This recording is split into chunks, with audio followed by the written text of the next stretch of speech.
Changez votre façon de penser. Vous pouvez faire ce que vous avez à faire, car la Bible dit que Dieu ne permettra pas que nous soyons tentés au-delà de nos forces, mais avec la tentation, il préparera aussi le moyen d'en sortir. Vous ne manquerez de la puissance de Dieu pour accomplir ce que vous avez à faire que lorsque vous essayez de faire quelque chose que le Seigneur ne vous a jamais demandé de faire en premier lieu. Restez avec nous dans Jouissez de votre vie.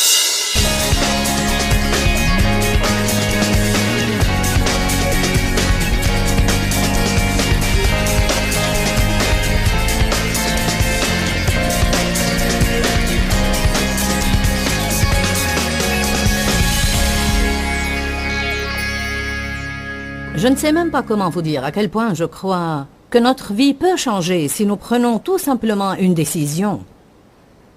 Dans toute situation qui se présente, je veux que mon but dans la vie soit toujours de faire ce qui est juste. Nous avons répété hier, je dois faire ce qui est juste et je dois bien traiter les gens. Répétons cela, je dois faire ce qui est juste et je dois bien traiter les gens. En fait, vous savez, à cet égard, il y a une bonne et une mauvaise façon de faire face aux tempêtes de la vie. Saviez-vous cela? Avant d'être rempli de l'Esprit Saint et de commencer à apprendre vraiment sur la puissance qui m'est disponible en tant que croyante, je n'avais jamais fait face à aucune des tempêtes de la vie comme il faut. J'imagine que beaucoup de personnes d'entre vous continuent à ne pas faire face aux tempêtes de la vie comme il faut. Vous dites, comment sommes-nous censés faire cela? Bien, il ne faut pas qu'on soit contrarié. Pas du tout. Comment puis-je ne pas être contrarié quand j'ai des problèmes? C'est ce que le monde pense, et c'est de cette façon que le monde nous a appris à réagir aux choses que nous n'aimons pas. Mais comme dans toutes les choses, ce que Jésus nous apprend est totalement l'inverse de ce que le monde nous apprend. Il dit que nous pouvons avoir la paix en pleine tempête. Pensez combien ce serait merveilleux si, quoi qu'il se passe, vous pouviez rester inébranlable.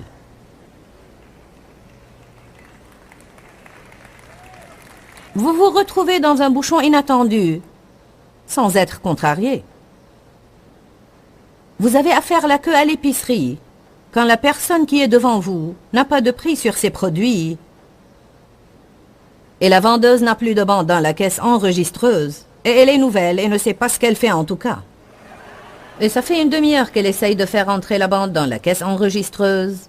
Et vous devez rentrer chez vous parce que vous êtes en hâte. Et au lieu de perdre votre paix et de commencer à avoir mal à la tête, au cou et au ventre, de gâcher votre témoignage et d'agir comme un fou, vous pouvez rester stable.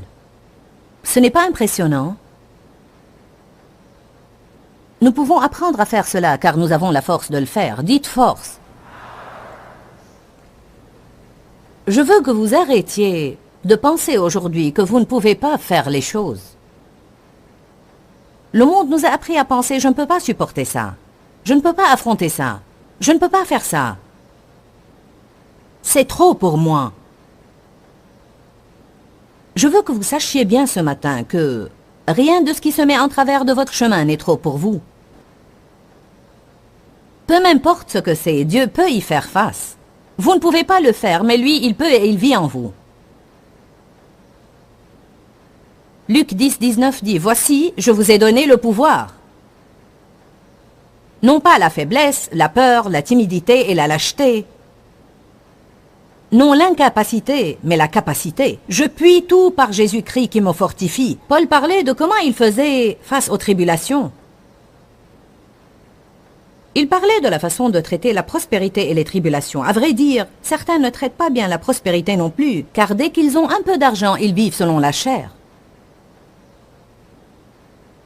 Vous avez besoin de la puissance de Dieu pour traiter le succès comme il faut, de même que vous avez besoin de la puissance de Dieu pour faire face au manque.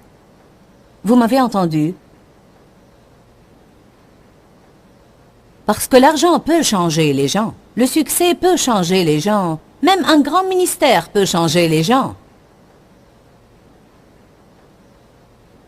C'est pourquoi Dieu renonce à promouvoir tous ceux qu'il aimerait promouvoir, car pour être honnête avec vous, je ne crois pas qu'il y a beaucoup de gens qui, après avoir eu un succès retentissant, continuaient à aimer Jésus radicalement.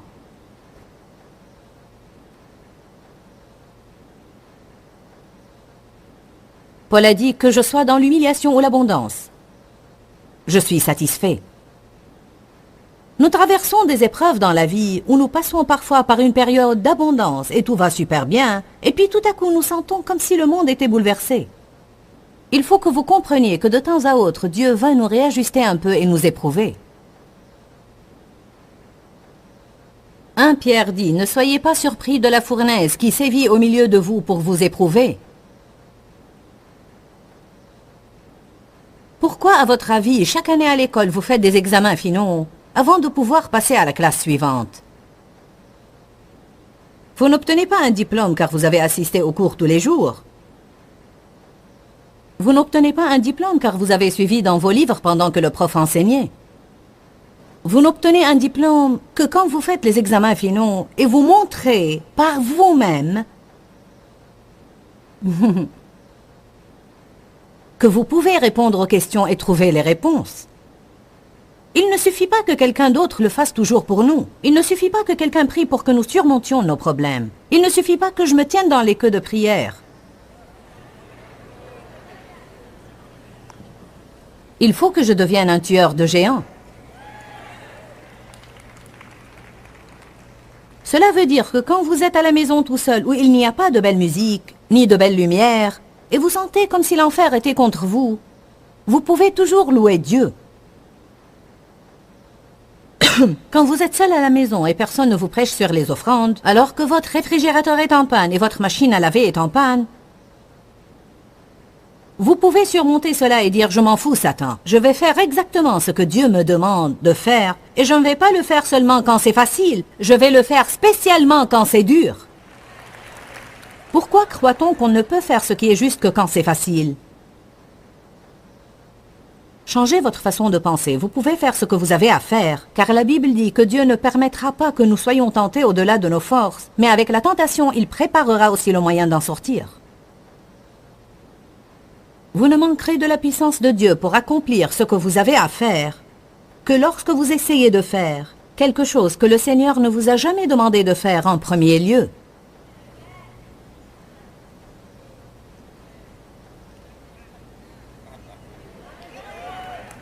Il est l'auteur et le consommateur de notre foi, mais il n'est pas dans l'obligation de terminer ce qu'il n'a pas commencé.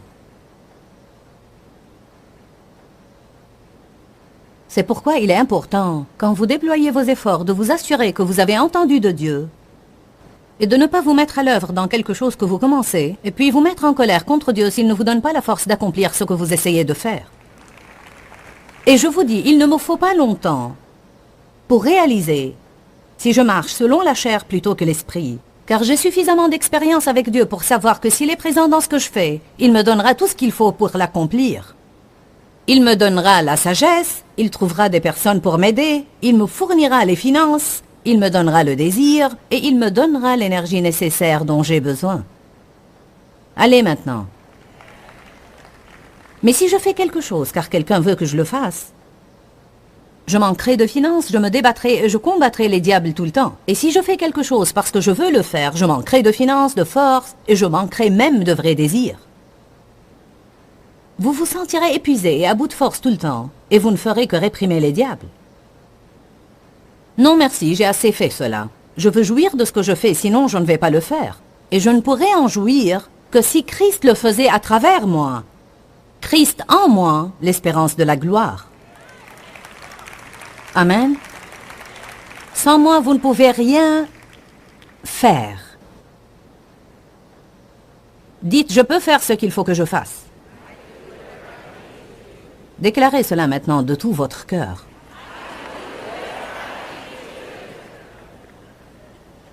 Permettez-moi de faire une suggestion. À votre place, je noterai ces idées sur un bout de papier et je me ferai une petite liste de confessions. Surtout si vous êtes de ceux qui ne sont pas très stables face aux tempêtes, et si vous ne l'êtes pas, vous le savez probablement.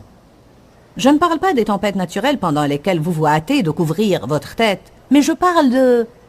Qui a remarqué que les tempêtes de la vie ne peuvent pas être prévues par la météo?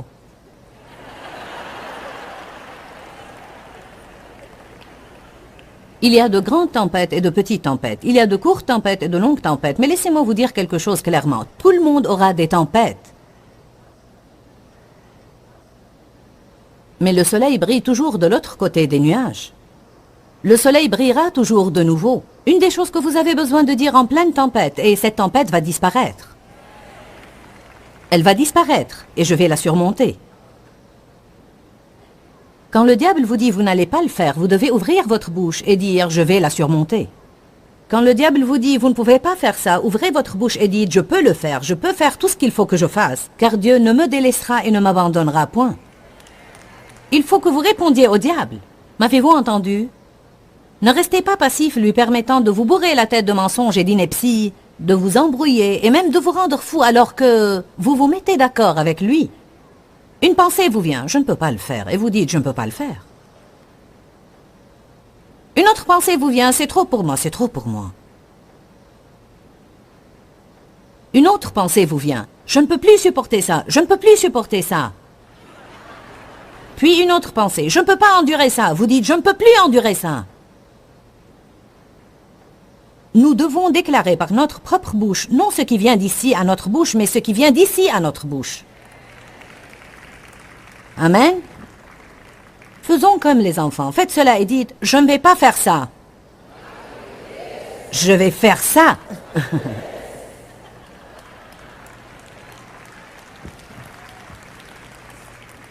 La prochaine fois que vous passez par une épreuve et vous racontez cela à des amis, et ils commencent à parler de votre problème et le diable commence à mentir, vous pouvez dire...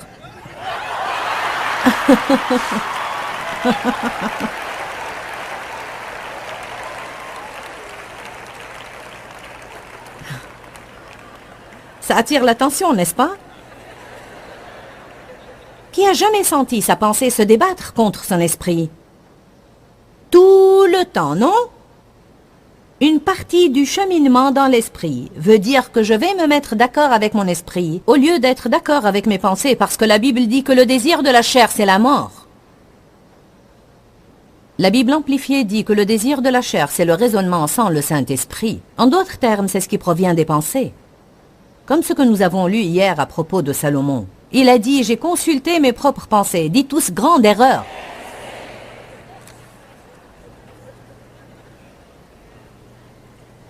Je donne un enseignement intitulé « Secouer la vipère ».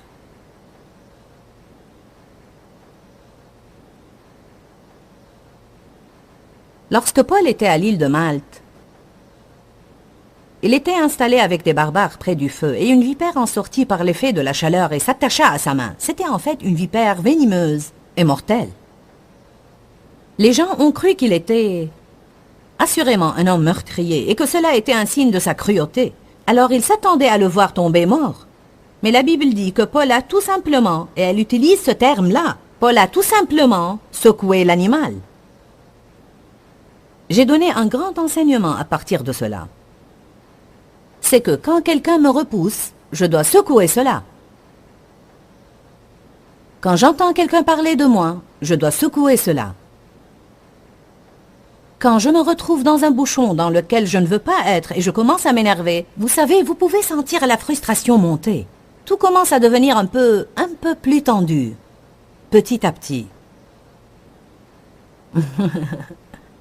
C'est comme si quelqu'un resserrait les vis intérieures. Vous devez tout simplement faire.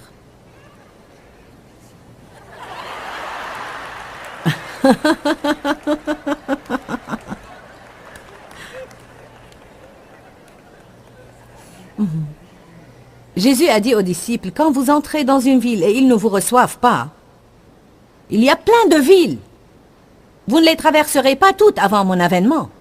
Alors ne vous inquiétez pas de quelqu'un qui ne veut pas vous recevoir. Il a dit, quand vous sortez de cette ville, secouez tout simplement la poussière de vos pieds et allez vers d'autres villes. Quelqu'un a donné cela à ma fille ce matin qui va avec ce message. Alors je vais vous le lire. Un jour, l'âne d'un fermier est tombé dans un puits. L'animal pleurait pitoyablement pendant des heures alors que le fermier essayait de voir que faire à cet égard. Imaginez, l'âne est dans le puits et il est en train de pleurer. Le fermier dit, comment vais-je t'en faire sortir? Finalement, il a décidé que l'animal était vieux et qu'il allait falloir l'enterrer en tout cas. Ça ne valait pas la peine d'essayer de sauver l'âne. Alors il a appelé tous ses voisins et il leur a dit « Nous allons le couvrir de terre ». Alors ils ont tous commencé à jeter de la terre dans le puits. Au début, l'âne s'est rendu compte de ce qui se passait. Il a poussé des cris horribles. Ça vous rappelle quelqu'un que vous connaissez? C'est comme, je sens comme si tout va s'effondrer sur moi. Vous savez, des pelles de terre et de saleté tombent l'une après l'autre. Puis à la surprise de tout le monde, il s'est calmé. Quand vous passez par une épreuve, vous êtes contrarié et vous n'arrivez pas à entendre Dieu. Même s'il essaye de vous dire quoi faire pour en sortir, vous ne pouvez pas l'entendre, car vous êtes tellement contrarié. Une personne ne peut être guidée par l'esprit que si elle garde la paix et la sérénité au fond d'elle. Nous ne pouvons pas entendre Dieu si nous sommes contrariés et complètement perturbés. La Bible nous promet que Dieu nous guidera, nous montrera le chemin et nous fera sortir de nos problèmes. Mais je veux le dire de nouveau, nous ne pouvons pas entendre Dieu parler et être guidés par l'esprit si nous sommes dans tous nos états contrariés et frustrés. Car là, vous n'entendez que ce que vous dites vous-même. Vous entendez ce que dit votre âme, vous entendez vos pensées, votre volonté et vos émotions. Je ne veux pas faire cela. J'en ai marre de cela et je ne crois pas que c'est juste. Donc la première chose que vous devez faire quand un problème survient est de vous calmer. Amen. Dites la première chose que je dois faire quand un problème survient est de me calmer. Alors voici ce pauvre âne en bas, couvert de saleté et qui est en train de pleurer. Puis soudain, il se calme. Il a finalement pensé, ces gens ne vont pas m'aider, il vaut mieux que je reçoive une révélation. Après avoir versé quelques pelles de plus, le fermier a regardé dans le puits et il a été étonné par ce qu'il a vu. Avec toute pelle de terre versée sur le dos de l'âne, ce dernier faisait quelque chose d'étonnant. Il l'a secoué et puis il marchait dessus.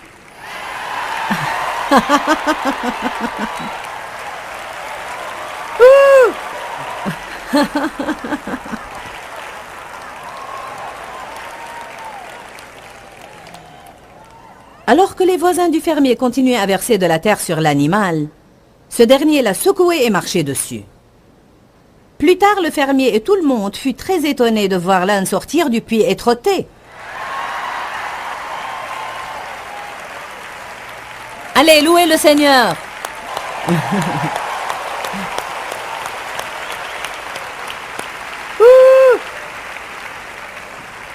Vous savez, nous pouvons soit être enterrés sous nos problèmes, soit les secouer, avoir confiance en Dieu et lui permettre de nous élever vers un endroit plus haut. Car voici ce qui se passe exactement.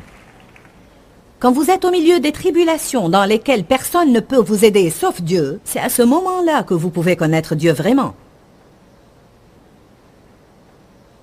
Vous n'avez même pas vraiment un problème, pas un vrai problème, jusqu'à ce que survienne un problème que personne ne peut résoudre sauf Dieu. Certaines choses que nous considérons comme problèmes ne sont pas des problèmes. La vie va verser des saletés sur vous, tout genre de saletés.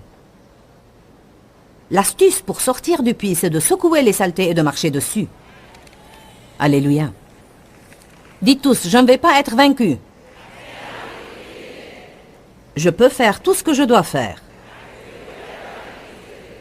Si vous n'êtes pas des personnes très stables au milieu des épreuves et des tribulations, notez quelques-unes de ces déclarations. Je peux faire tout ce que je dois faire.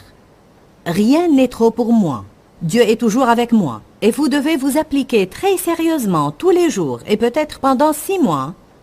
Vous devez vous tenir quelque part dans votre maison et vous devez confesser ces choses à haute voix, peut-être 4, 5 ou 6 fois par jour. Et de cette façon, vous pourrez former une nouvelle image à l'intérieur de vous. Non celle d'une mauviette ou d'un faible qui ne peut rien traiter dans la vie, mais vous allez découvrir que vous vous transformez en une personne audacieuse et courageuse, et peu importe ce qui va à votre rencontre, il ne vous dissuadera pas parce que vous savez que Jésus ne vous abandonnera et ne vous délaissera point. Savez-vous que vous pouvez changer L'image que vous avez formée de votre personne en déclarant la parole de Dieu jusqu'à ce que vous la croyiez et que vos pensées soient tellement renouvelées que vous commencez à agir d'une manière différente. Nos actions ne changeront jamais à moins que nos pensées changent. Le psaume 57:1 dit « Aie pitié de moi, ô Dieu, aie pitié de moi, car mon âme cherche un refuge et trouve un abri en toi. Oui, à l'ombre de tes ailes, je cherche un refuge et je serai assuré jusqu'à ce que les calamités et les tempêtes destructives soient passées. » J'ai vu ça ce matin et j'ai pensé, je vais lire cela. Il dit, quand les problèmes surviennent, je vais dire ça, Seigneur, tu es miséricordieux et tu es bon. Et je vais te faire confiance jusqu'à ce que la tempête soit passée.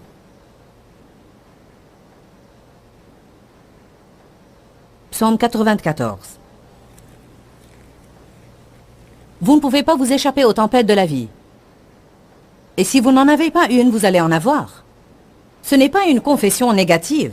Je ne suis pas en train de maudire votre vie. C'est ce qui vous arrive au moment où vous vous attendez à autre chose. Je n'ai jamais fait un plan dans ma vie pour être bloqué dans un embouteillage pendant 2 heures. Hier, on cherchait une place de stationnement. Et une voiture quittait sa place. Alors Dave attendait pour se garer à sa place. Il avait son feu clignotant allumé clairement, montrant qu'il... Non, en fait, il avait dépassé la place de stationnement et il attendait pour se garer en reculant. Alors il y avait un homme derrière lui sur une bicyclette qui était très contrarié car il s'est arrêté. Alors il tempêtait et il criait après Dave. Nous lui avons souri. Loué soit Dieu. Et alors que cet homme s'insurgeait contre nous, quelqu'un d'autre s'est garé à la même place.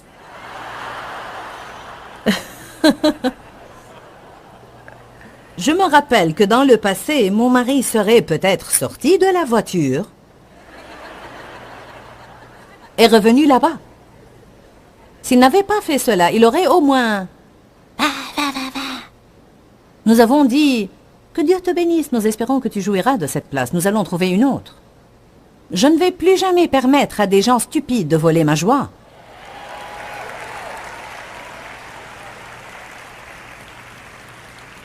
Quel bien y a-t-il en cela? Vous êtes en colère et ils ont pris la place de stationnement en tout cas et vous n'allez jamais les voir de nouveau toute votre vie. Et vous leur avez donné votre joie. Vous savez ce qui s'est passé? Le diable vous a tendu un piège pour vous vexer. Et c'est toute l'histoire en un mot. C'était un piège diabolique et vous vous y êtes laissé prendre.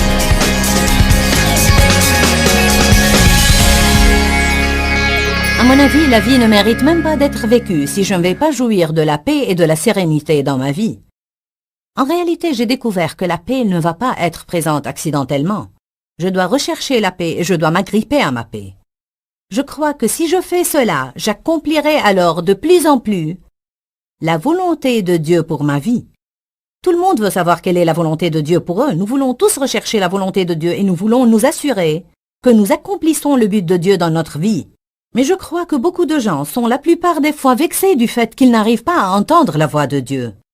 Je vous encourage maintenant, si vous voulez entendre la voix de Dieu pour que vous puissiez découvrir quel est son but pour vous, la première chose que vous devez faire, écoutez-moi bien, est de vous calmer. Jésus a dit, « Je vous donne ma propre paix. Non comme le monde donne, mais je vous donne ma paix à moi. » Écoutez-moi bien, j'ai une parole dite entendue pour vous aujourd'hui. Je crois que certains d'entre vous demandent une parole à Dieu. Nous aimons toujours recevoir une promesse. Cela ne signifie pas nécessairement qu'elle ne peut pas être une parole tirée d'ici, que Dieu rend vivante dans notre cœur. Dieu m'a mis cette écriture à cœur pour que je conclue avec aujourd'hui. Exode 14. L'Éternel combattra pour vous, et vous gardez votre paix et restez dans le repos. Vous dites, Seigneur, quand le combat va se terminer? Je vous dis aujourd'hui, quand vous gardez votre paix. Quand vous devenez calme et vous entrez dans le repos de Dieu, vous verrez Dieu combattre pour vous comme personne ne pourrait jamais combattre pour vous. Je vous dis, je crois que les ennemis que vous avez vus aujourd'hui, vous ne les reverrez plus car le Seigneur des armées combat pour vous. Gardez votre paix. Il y a une puissance dans la paix. Que Dieu vous bénisse. Dis-leur que je les aime. Dans ce livret, Joyce Meyer donne une révélation de l'amour de Dieu pour nous. Pour obtenir ce livret gratuitement, écrivez-nous à Joyce Meyer, boîte postale 40095-6300, Larnaca, Chypre. Ou bien visitez notre site web www.joycemeyer.org/fr.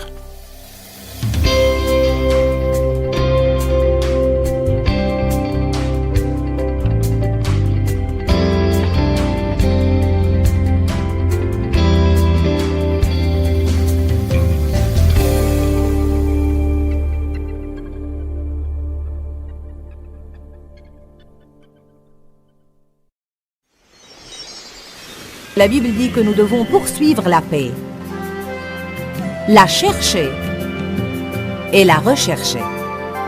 Pourquoi, si vous ne faites pas cela, elle vous échappera? Vous n'avez probablement pas moins que 200 possibilités par semaine pour perdre votre paix. Restez avec nous dans Jouissez de votre vie.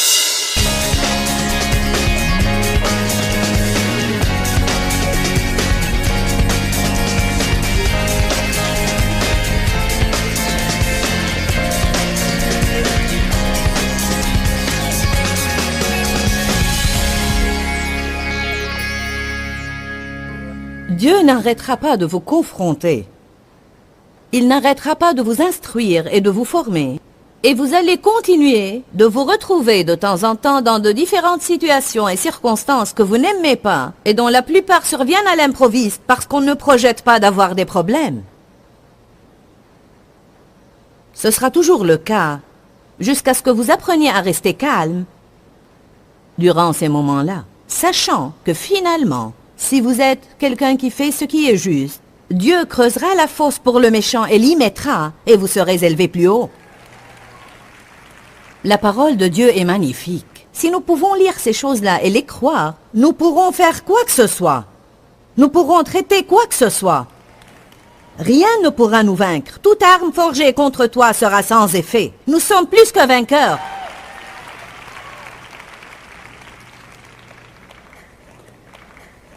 Les gens qui sont dans le monde ne savent pas ce que vous savez.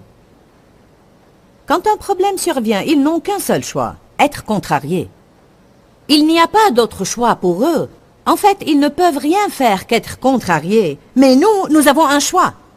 Nous n'avons pas à être contrariés. Nous pouvons croire que Jésus est dans notre barque. Et bien qu'il nous semble parfois qu'il est endormi, nous pouvons savoir que simplement parce qu'il est présent, quand il est prêt à faire taire le vent se taira sûrement.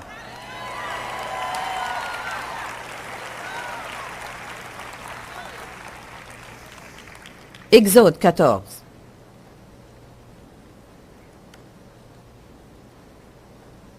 Voici une situation critique. Les Israélites pensaient qu'ils ont reçu le salut et sont délivrés de leur servitude. Soudain, ils ont regardé derrière eux et l'armée égyptienne les poursuivait. Ils ont regardé devant et ils n'ont rien vu que la mer Rouge. Verset 9. Les Égyptiens les poursuivirent. Et tous les chevaux, les chars de Pharaon, ses cavaliers et son armée les atteignirent alors qu'ils campaient près de la mer Rouge. Pharaon approchait, les enfants d'Israël levèrent les yeux, et voici les Égyptiens étaient en marche derrière eux. Et les enfants d'Israël eurent une grande frayeur et crièrent à l'Éternel. Ils dirent à Moïse, « N'y avait-il pas de sépulcre en Égypte que tu nous aies menés mourir dans le désert? Que nous as-tu fait en nous faisant sortir d'Égypte? N'est-ce pas là ce que nous te disions en Égypte? Laisse-nous servir les Égyptiens. Parce que nous aimons mieux servir les Égyptiens que de mourir au désert. Écoutez, dès la moindre épreuve, ils ont dit tout de suite, nous allons certainement mourir ici. Ceci va nous tuer. On aurait été en de meilleures conditions si on n'avait pas fait un pas de foi. Il fallait qu'on reste là où on était. Cela vous rappelle-t-il quelqu'un? C'était une faute, il ne fallait pas que je fasse cela. Je ne sais pas, disons que vous êtes venu à la conférence ici. Vous savez...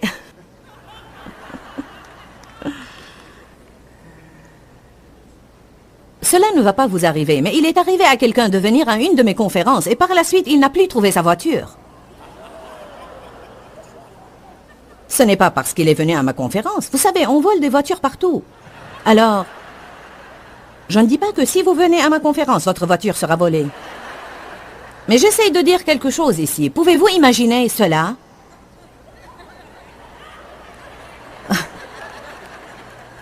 Oh Seigneur, je ne comprends pas cela. Il ne fallait pas que j'aille à cette conférence. Et puis vous dites, peut-être que je suis hors de la volonté de Dieu, je ne sais pas. Dieu ne veut pas que je m'implique dans les réunions charismatiques remplies du Saint-Esprit. Après tout, elle parle en langue. Peut-être qu'il ne faut pas que je la regarde à la télé. Je vous dis que c'est la stupidité de toutes nos pensées.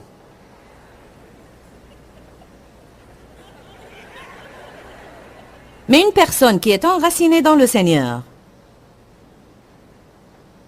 sortirait de la conférence, et si son pneu était à plat ou quelqu'un avait heurté sa voiture ou il est arrivé à certaines personnes que leur voiture ne marchait pas après la conférence, et elles avaient appelé une dépanneuse. Mais une personne intelligente dirait « Ha, ha, ha, ha, ha, ha, ha. Le diable n'est pas content que je sois ici !»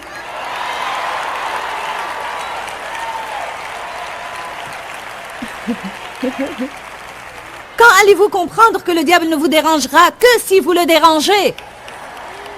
Il ne s'opposera à nous que quand il est menacé par notre progrès. Si vous étiez dans une église morte et vous étiez semi-mort,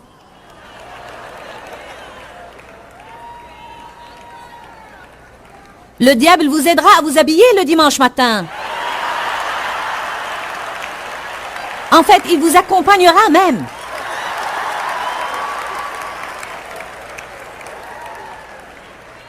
Mais je vous assure qu'il n'a aidé personne à venir ici. Probablement vos enfants se sont mal tenus, votre babysitter n'est pas venu, et ceux qui allaient vous accompagner ont renoncé à venir. Vous vous sentiez mal, vous ne trouviez pas les clés de la voiture. Vous avez été bloqué dans un bouchon et vous étiez tenté de retourner chez vous. Avec toute occasion survient une opposition. Paul a dit, Dieu m'a ouvert une grande porte d'un accès efficace et les adversaires sont nombreux. Allez, quand allons-nous nous réveiller? Dites à celui qui est à côté de vous, réveille-toi.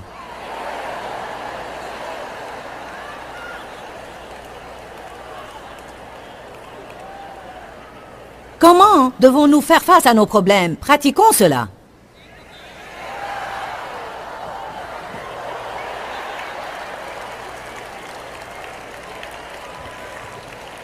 Et vous qui venez d'allumer votre télévision, quand un problème survient, vous devez le secouer. Quand le diable vous ment, ne déclarez pas ce qu'il vous dit par votre bouche, mais quand Dieu parle, vous dites ce que vous avez à l'esprit et vous déclarez ce qu'il dit.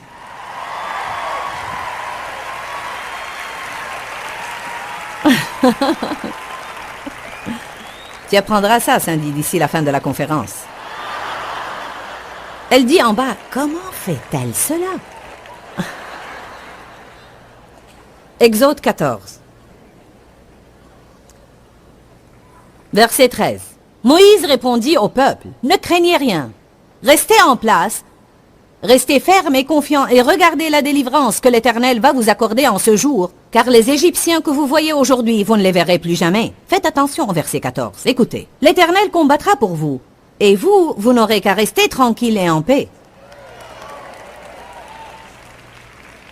J'ai une part et Dieu a une part. Le monde dit, si vous avez un problème, vous n'êtes pas responsable si vous ne vous en inquiétez pas. Mais Dieu dit, ne vous souciez pas. Prenez votre responsabilité, mais ne vous souciez pas. Les gens gardent les soucis et se déchargent de la responsabilité. C'est la vérité. Ma part est de garder ma paix. Dieu ne va pas faire ça. Il me donnera la capacité de le faire. Mais j'ai à prendre la décision que je ne vais pas être contrarié. Je refuse d'être contrarié. Une des façons qui nous rend contrariés de plus en plus, c'est parler.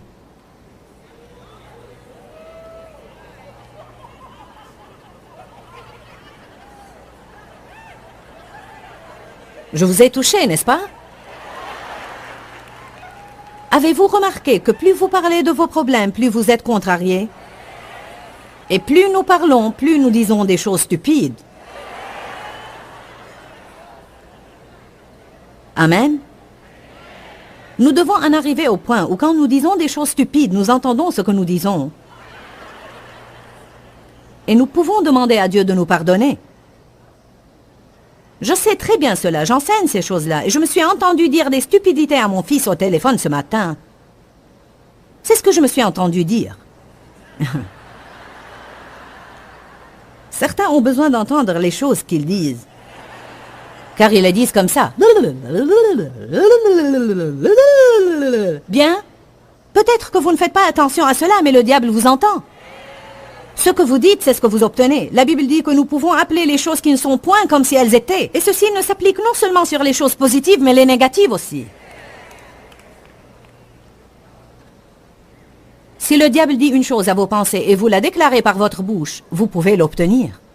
Parce que les mots sont des conteneurs de force, et ils portent une force soit créative, soit destructive. Si Dieu nous parle et nous déclarons ces paroles par notre bouche, des choses positives peuvent nous arriver. Alors j'ai dit, on rentre chez nous ce soir, Dan, et on y reste 6 jours, et ensuite on part aux Philippines. Puis après on partira en Australie, et je vais tenir 2 grandes conférences dans chacun de ces endroits. Puis on rentrera chez nous. À mon avis, il n'y a pas de plus long trajet que celui d'Australie. Je crois que c'est l'endroit le plus loin que vous puissiez visiter. Et j'ai dit, puis on rentre chez nous, et dans 7 jours, je partirai de nouveau. Le temps d'arriver à Texas, je serai probablement esquinté. Mais au moins, j'ai entendu ce que j'ai dit. Ah! Seigneur, pardonne-moi. Je ne serai pas esquinté. Je serai énergique et forte, je peux tout faire par Jésus-Christ. Allez, louons le Seigneur.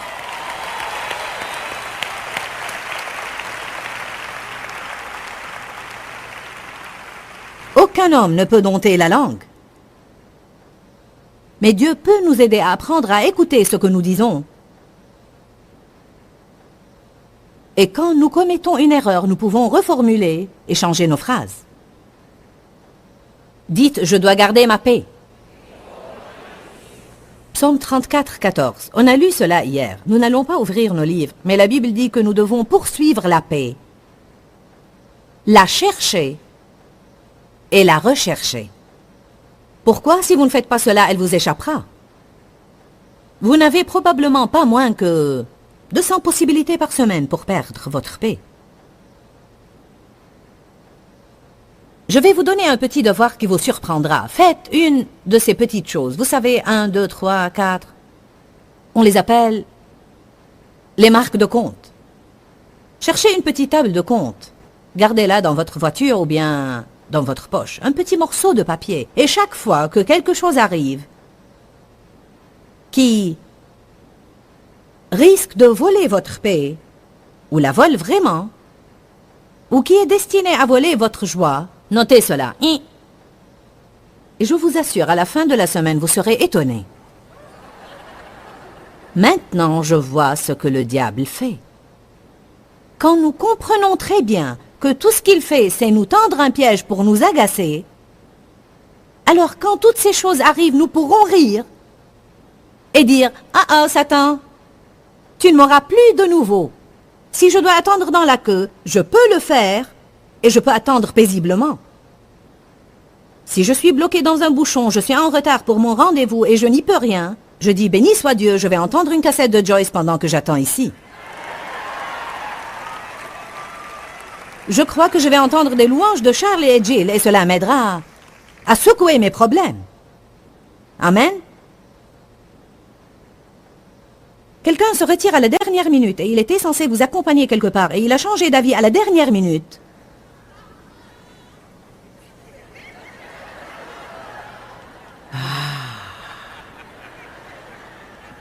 Je suis capable de m'adapter par la puissance de Dieu. Dans Romains chapitre 14, la Bible dit que nous avons à garder, que nous avons à établir et maintenir la paix et à rechercher ceux qui contribuent à maintenir la paix. Et il est écrit, si vous voulez être une personne qui vit selon la paix, vous avez à être prêt à vous adapter aux gens et aux choses. J'ai découvert que les choses ne vont pas toujours changer pour moi, alors parfois j'ai à changer moi-même. Je suis au point où je préfère changer que céder ma paix. J'étais une personne qui, je veux avoir les choses à ma façon. Point final. Si je ne les ai pas, je me fâche. Personne d'entre vous n'est comme ça, n'est-ce pas? Finalement, j'en avais marre du mal à l'estomac, au cou et au dos, et de visiter le médecin et de l'entendre me dire « c'est le stress ». Je lui disais « ce n'est pas le stress ». Tu me rends stressé en me disant que c'est le stress.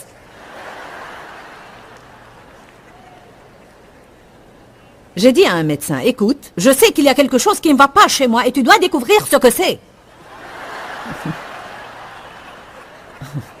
C'est vrai que j'avais un problème, mais ce n'était pas un problème physique. Je piquais beaucoup de crises par jour et ceci détruisait ma santé. Car quoi qu'il se passait, j'étais hors de moi.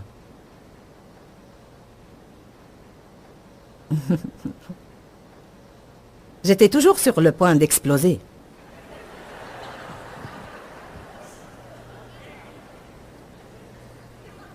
Tous les soirs, devant la table de dîner, tous les soirs, quelqu'un renversait quelque chose. Tous les soirs, sans exception.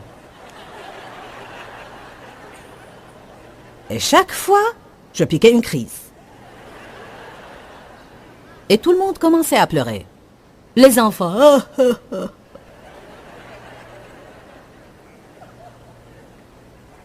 Les enfants renversaient le lait et il s'écoulait en dessous des bols. Et quand on renverse quelque chose, on essaie de l'essuyer avant qu'il ne pénètre dans les fissures de la table.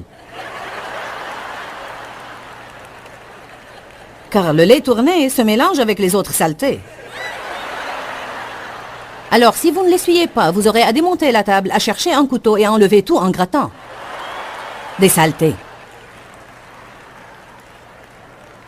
Maintenant, on fabrique des tables massives. Dans le temps, elles étaient... Vous pouvez toujours en trouver. Mais pour moi, c'est fini. Ma table n'a pas de fissure maintenant. Maintenant, elle a une surface en verre et tout le monde les rafle. Il n'y a pas d'espoir. Il y a toujours beaucoup de choses que vous devez supporter dans la vie.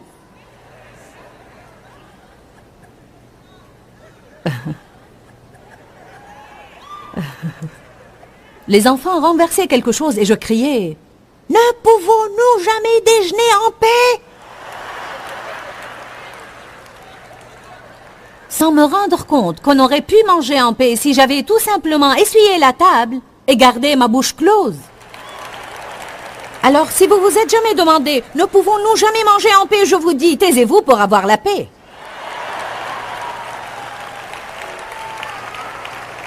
Si vous arrêtez de faire toute une histoire de toute chose qui se passe et si vous êtes prêt à changer à ce moment-là, vous pouvez certainement avoir un peu de paix. Je prêche très bien.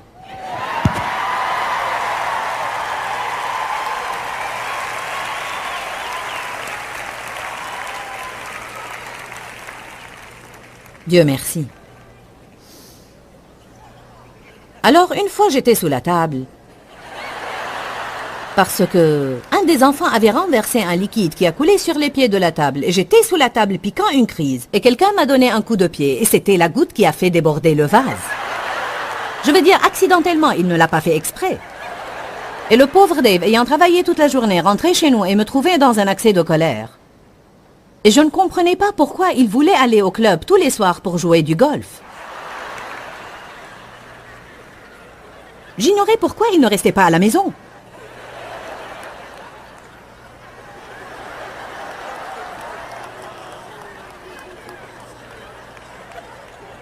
Ton mari ne reste pas à la maison car tu es enquiquinante. Peut-être tu ne l'es pas, mais peut-être.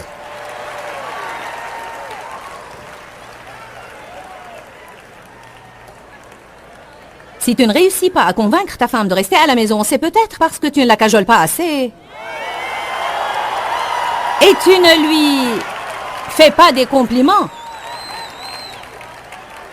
Les hommes ont besoin de sentimentalité. Que la sentimentalité vienne sur vous. Les hommes disent ces choses sentimentales, je ne vais pas les faire, vous savez. Alors vous n'êtes pas intelligent. J'étais sous la table piquant une crise. Tous les soirs, chacun renverse quelque chose sur la table, sur les chaises. Et puis l'Esprit Saint est venu me dire précisément sous la table. Joyce, une fois le lait est renversé, peu importe combien tu te mets en colère, tu ne pourras pas faire en sorte que le lait se retire des pieds de la table et rentre dans le verre. C'était la première fois que j'entends des choses pareilles. Et il m'a dit, Joyce, tu as à apprendre à t'adapter à tout. Dites à votre voisin, tu dois apprendre à t'adapter à tout. Il y a certaines choses que vous pouvez changer, mais il y a beaucoup d'autres choses que vous ne pouvez pas changer. Si on se retrouve par exemple face à une chose qu'on ne peut pas changer, il faut qu'on garde notre joie et qu'on garde notre paix et qu'on laisse Dieu combattre pour nous.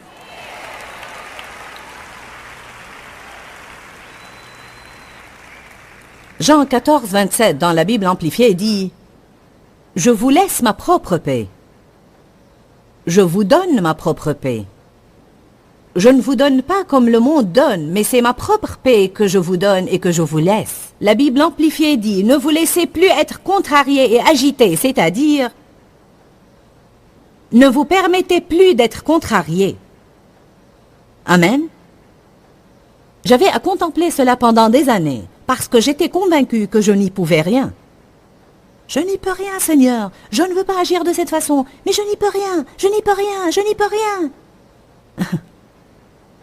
C'est une excuse tirée de votre sac d'excuses. Le diable vous dit, vous n'y pouvez rien, alors vous dites, je n'y peux rien, je n'y peux rien, je n'y peux rien. Amen. Mais la Bible dit, nous avons la maîtrise de soi. Le fruit de l'esprit est maîtrise de soi. Cela veut dire que je peux me contrôler.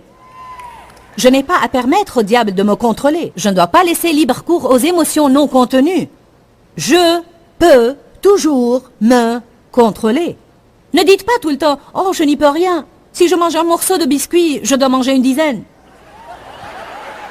Non, tu ne dois pas. Non, tu ne dois pas. Si tu ne peux pas vaincre un biscuit, alors pourquoi essayes-tu de chasser les démons?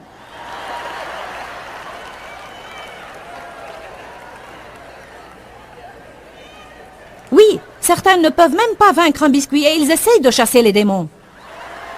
Sors au nom de Jésus-Christ.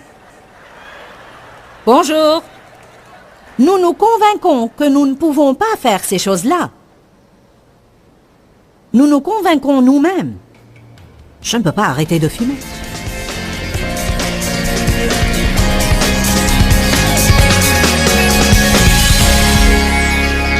À mon avis, la vie ne mérite même pas d'être vécue si je ne vais pas jouir de la paix et de la sérénité dans ma vie. En réalité, j'ai découvert que la paix ne va pas être présente accidentellement. Je dois rechercher la paix et je dois m'agripper à ma paix. Je crois que si je fais cela, j'accomplirai alors de plus en plus la volonté de Dieu pour ma vie. Tout le monde veut savoir quelle est la volonté de Dieu pour eux. Nous voulons tous rechercher la volonté de Dieu et nous voulons nous assurer que nous accomplissons le but de Dieu dans notre vie. Mais je crois que beaucoup de gens sont la plupart des fois vexés du fait qu'ils n'arrivent pas à entendre la voix de Dieu.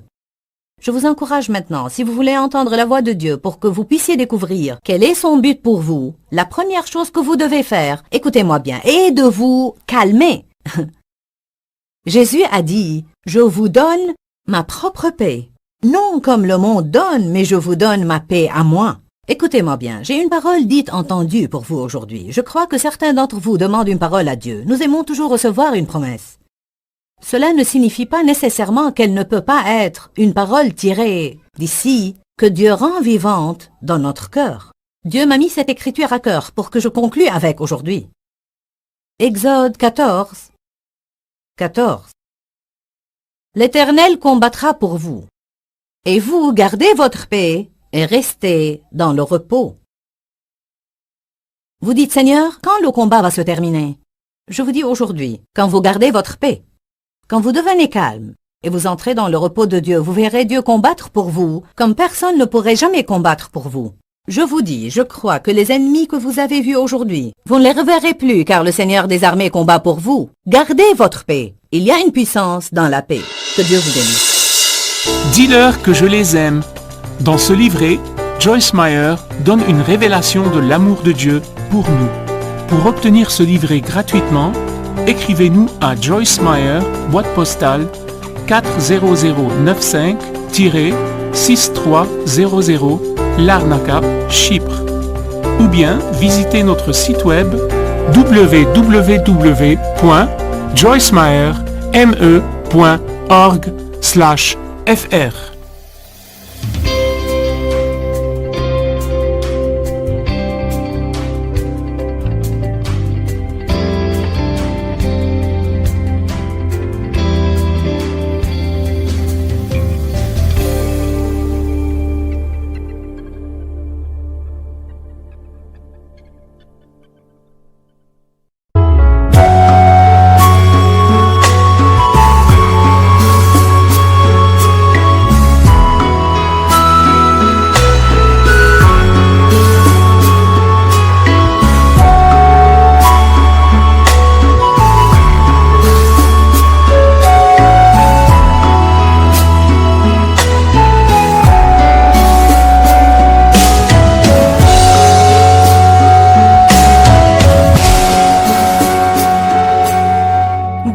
khắp phương trời vẫn nhớ tới quê hương. Người về đây thăm làng trù quê mẹ và làng sen quê cha, xúc động bồi hồi người rơi giọt lệ.